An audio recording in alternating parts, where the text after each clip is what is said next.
Yeah.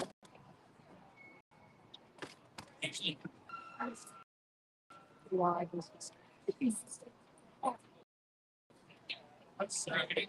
Testing.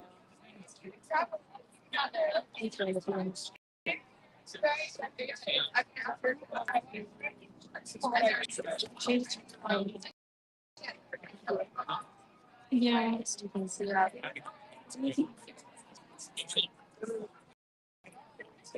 No, manual makes sense.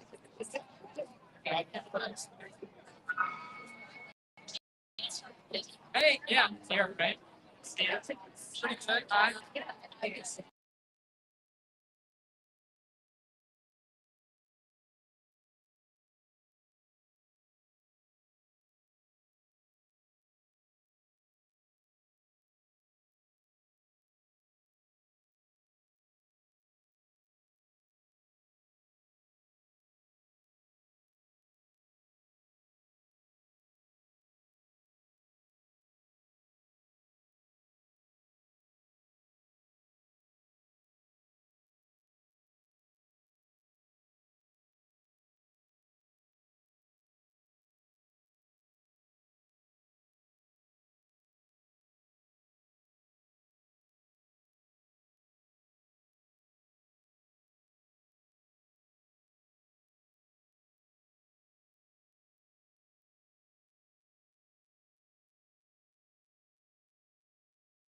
That's mine. That's my mic. Not meant to project. No, that's just for this camera.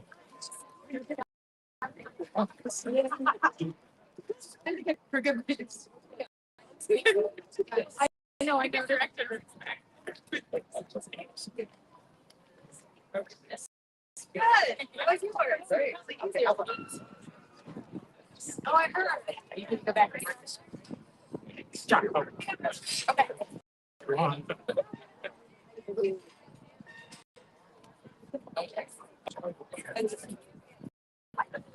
I love these guys understand your levels. Kevin, you could recite the close up of the Arctic sign. So that does kind of go with my story. These markers. Gotcha. You're rich.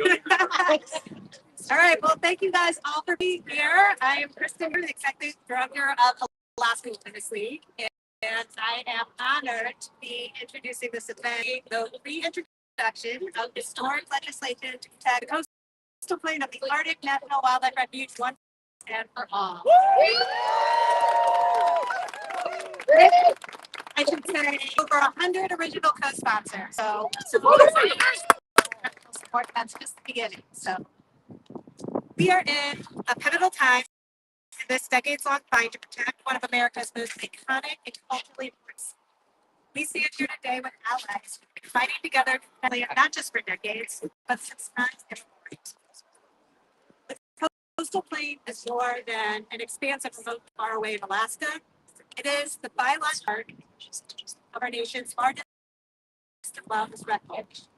It is a place where the portable have burned their calves for thousands of years, the sacred place where life begins with Gwich'in. It's a place for getting polar bears with their young, where migratory birds from every state and continent return to nest, a wildlife haven, and we are here today to fight for its protection. Before I introduce our speakers, on behalf of the Arctic Defense Campaign, which represents a deep coalition of nations who share in this fight, I want to express deep gratitude to the champions of the Arctic Refuge bill. Ranking Member Jared Huffman and Brian Fitzpatrick.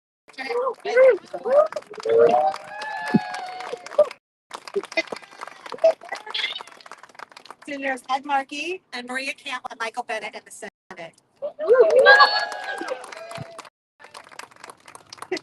Your leadership gives voice to millions of Americans who stand in support of protecting an ecosystem whose life and represents a symbol of our national heritage. The issue of the Arctic Refuge today are real. We all know this.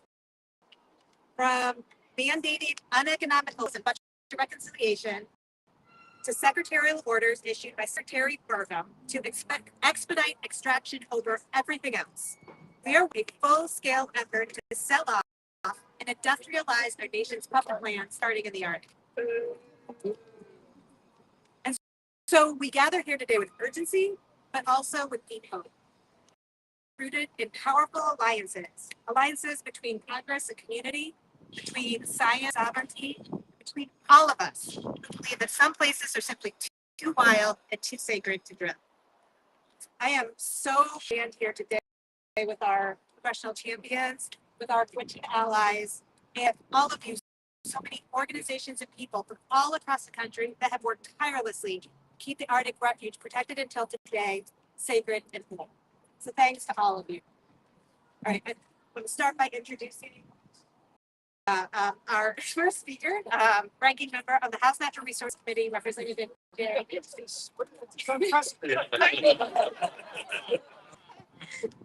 Ranking member of the House Natural Resources Committee, Jared Huffman, who has been a tireless advocate for lands and waters his entire career. He is one of Congress's most consistent and outspoken voices for science-based environmental policy, for Indigenous rights, and for climate change. His commitment to protecting the refuge is deep, and he has been relentless in standing up to big oil's assault on America's wildest places and in fighting to ensure the Arctic Refuge receives.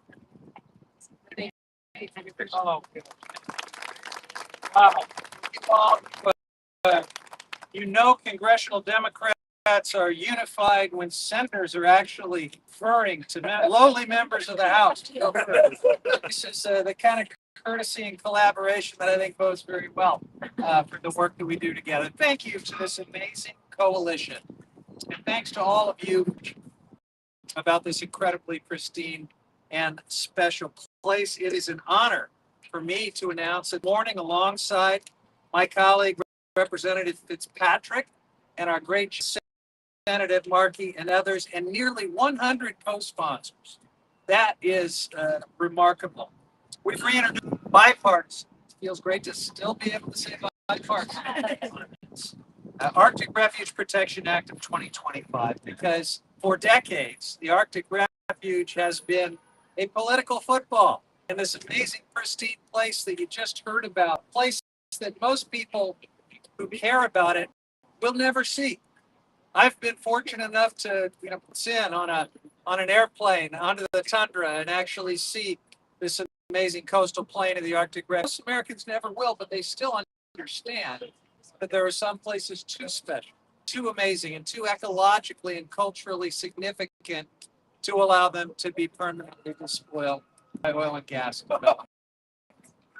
That's what it is. It's still bipartisan, and what we need to do after decades of this being a political football, of it being unresolved, something to fight about, we got to permanently designate it as wilderness that it is and permanently protect it as such. So I have had the privilege of leading this bill in that Ed Markey matriculated to the United States Senate.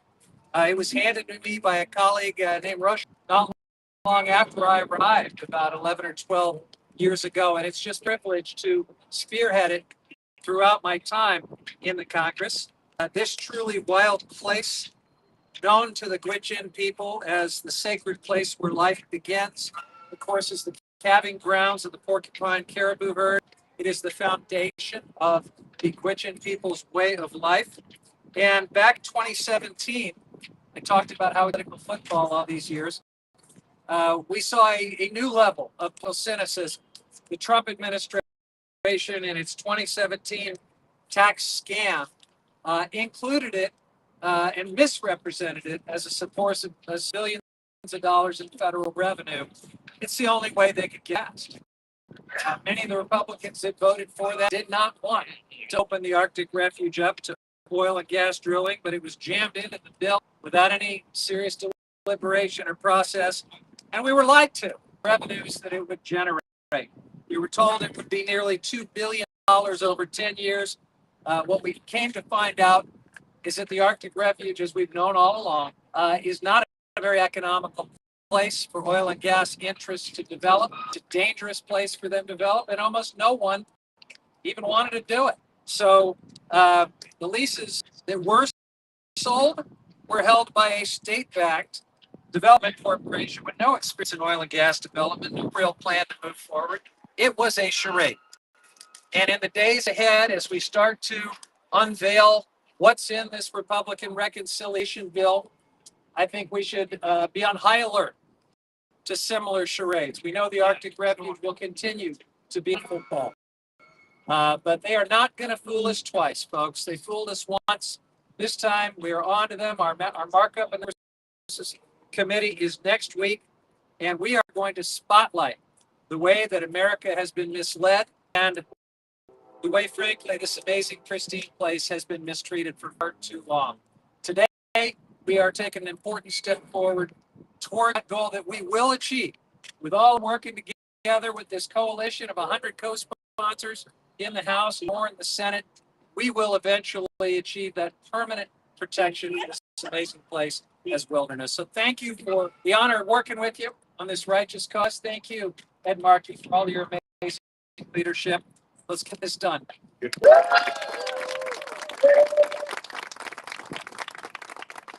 like to introduce Markey, who needs no introduction, but Senator Markey is a national for climate and environmental justice. From championing landmark legislation like to defending our most public lands, Senator Markey brings hard and strategic expertise to everything. He's been with the Arctic Refuge for almost his entire career, understanding that the Arctic Refuge is a climate stabilizer and a sanctuary deeply to the Gwich'in people. His long leadership on the Arctic Refuge Wilderness Bill is unwavering in its commitment to protecting the nation's largest and wildest people. Thank you, Tristan. Thank you so much, Tristan. Thank you. Thank you, all the leaders here. Thank you to my partner in the House of Representatives. We are both graduates of Boston College Law School, and we were both ranking members of the Natural Resources in the United States House of Representatives, fighting to protect against this unscrupulous attempt to pillage one of God's great creations. And so it's a great honor to be with Jared here today and the rest of the team, Alaska Wilderness League, to everyone who is here. Since time immemorial, the coastal lands within the Arctic Refuge have been central to the survival and the cultural beliefs of Arctic Indigenous people who have tirelessly worked their sacred homeland. Today, the Gwich'in people's sacred place where life is now under heightened threat from oil and gas drilling, from climate change, and from Trump, who wants to jeopardize this natural wonder and the rights of Indigenous people. Just last month, Trump reinstated a program that makes the entire 1.6 million acre coastal plain of the Arctic National Wildlife Refuge available for oil and gas leasing.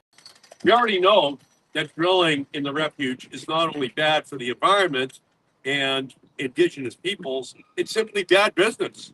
Even big oil knows that drilling in the Arctic Refuge is a bad idea. Chevron and Hillcorp recently backed out of their plans to develop in the refuge, millions to vacate leases. So I'm here today to renew our fight against the Trump administration's agenda to destroy the Arctic. And I'm inspired and proud to be standing with Gwich'in people to witness the deep love and respect which they have for their homeland, as well as their unwavering commitment to protect it. Here I've joined with all of you in this fight, championing efforts to protect the Arctic National Wildlife Refuge from harmful leasing, development, drilling, or mining. And today, alongside Jared Huffman and Senators Cantwell and Bennett, as well as all of the other congressional colleagues who have signed on to this effort, I have reintroduced Arctic Refuge Protection Act of 2025 into the United States Senate. Permanently protect the coastline of the Arctic National Wildlife Refuge from oil and gas drilling. This legislation would designate more than 1.5 million acres of the refuge as wilderness while preserving subsistence rights of the Arctic Indigenous peoples. The Arctic is warming twice as fast as the rest of the planet. The Arctic warming twice as fast as the rest of the planet. Climate change is putting the entire region and the people and the species that live there at risk. We don't need to increase that devastation by disrupting and drilling in the Arctic Refuge, especially to produce more oil and more gas, worsen the climate crisis. Our refuges should be just that, refuges from drilling, a refuge from production, and a refuge from despoilment. In the Senate, I will keep fighting to protect this sacred place from being sold off to protect breaks for billionaires. So we thank you to all of the fearless leaders of the Gwich'in Steering Committee, to Alaska Wilderness League, and to all partners who are here today. And we must fight as hard as we can this cynical plan. Trump's efforts are to kill all electric vehicles, to kill all battery technologies, even as the Chinese will have a battery that only needs 5 minutes to completely recharge. So that would mean we need less oil because we put 70% of the oil we consume into gasoline tanks. And with regard to natural gas, Trump is trying to kill all solar, all wind, offshore wind, which would then say to the natural gas industry, we don't need your natural gas anymore, while simultaneously saying that there should be drilling in the Arctic Wildlife Refuge. That is cynicism, and it's pay to play. The oil and gas industry has given a fortune to the Trump campaign in order, in return, to open up this incredible sacred place. So we're beating them back over and over again, and we're going to beat them back again. Thank you all so much.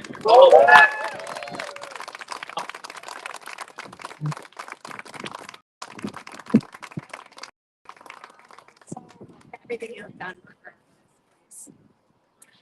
Right now, I would like to introduce our next, Kristen Moreland. She is the Executive Director of the Gwich'in Steering Committee, a position rooted in generations of responsibility for protecting the coastal plain of the Arctic Refuge. She has dedicated her career to helping the people, and under her leadership, the GC has been raising its voice nationally and globally, ensuring the world understands that drilling in the coastal plain is not just an environmental issue, human rights. Kristen is in DC this week for the Coastline Caribou Herd and for her people with survival depend on. Thank you so much.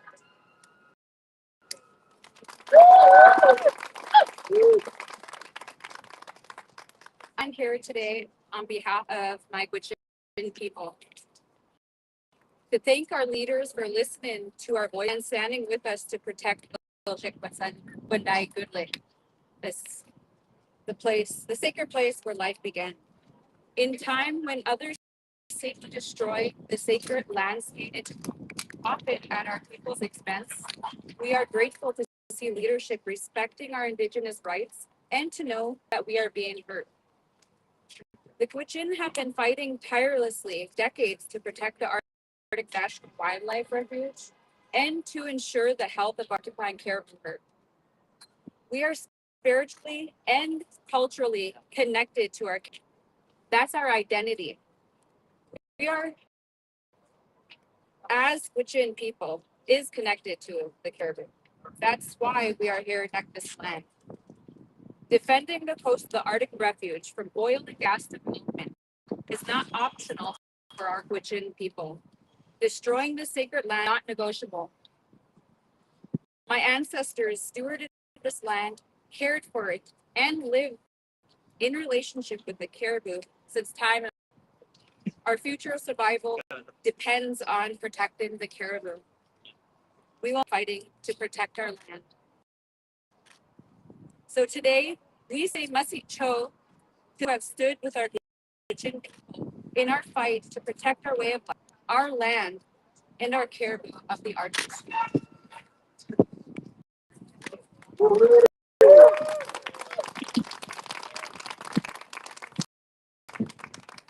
Now I'd like to introduce our final speaker, Kayleen Peter Ward, another amazing Gwich'in leader, another woman leader, and tribal council member for the Native Village of Eagle Government.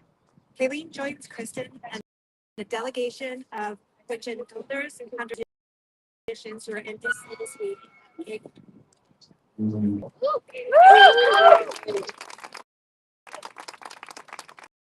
Hi everyone, thank you guys for coming out. My name is Kayleen Ward Peter. I'm on the tribe for the Native Village of Inuit Tribal Governments.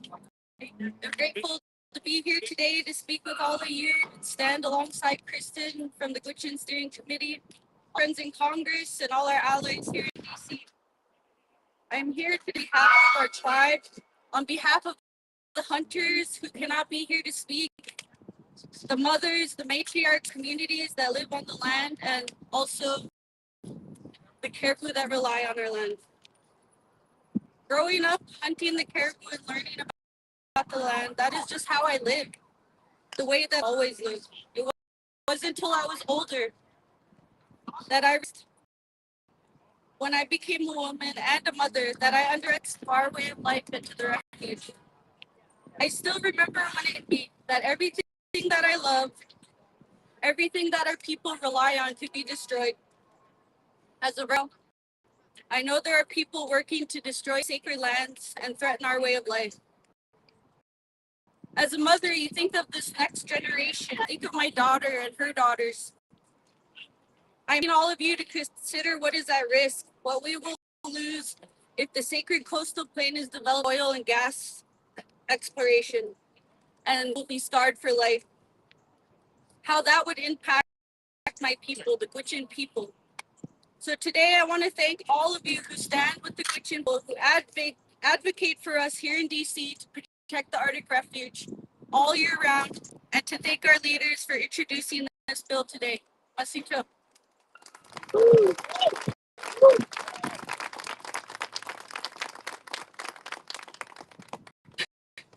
That is all of our speakers for today. So I don't know if you want to do questions here, but we will have our speakers available to answer questions after, if anybody wants to have a conversation.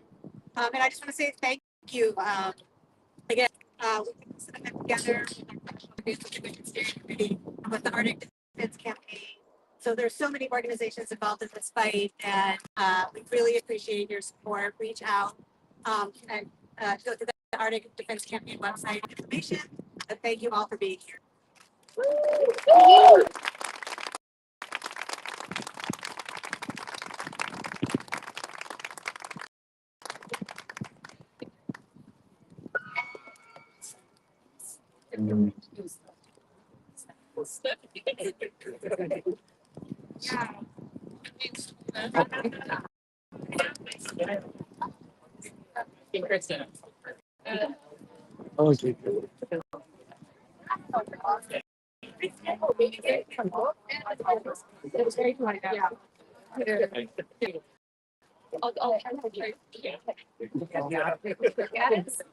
Yeah.